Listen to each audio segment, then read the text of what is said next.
think a lot of people come to conversations with their partners, feeling really heated and frustrated.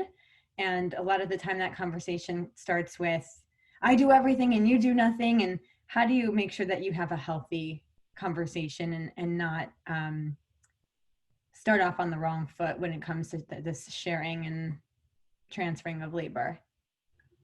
Communicating how you got to where you're at has a time and a place and a shelf life, and it needs to be regulated. I think it would be naive to think that we're going to completely stymie that piece to the conversation.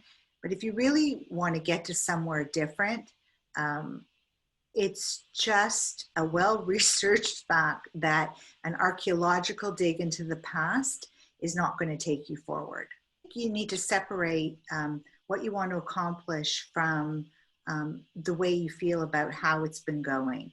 And the earlier that you recognize this and you change your pattern and your style, the less likely the conversation is going to occur on the heels of a breakdown or, a pile of a resentment.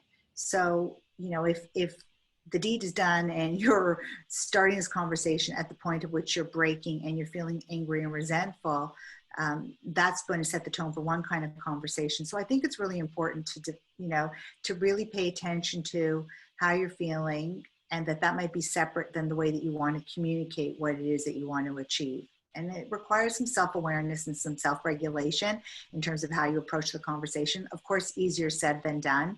From a script standpoint, how could you start that conversation? Okay, great question. So you might want to start with, I'm really feeling badly overwhelmed, overworked.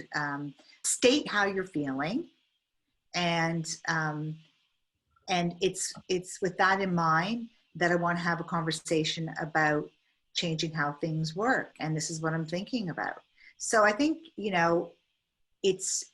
this is not about pretending you don't feel the way that you feel and coming in as, an Academy Award winning performer. I think you need to let your partner know you're having this conversation with your partner.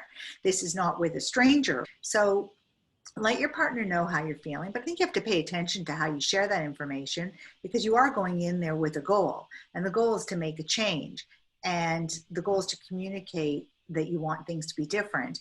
And so you want somebody who's got ears open, not closed, who's there to continue the conversation with you, not just to start the conversation. So I think it's important to let your partner know how you're feeling, and what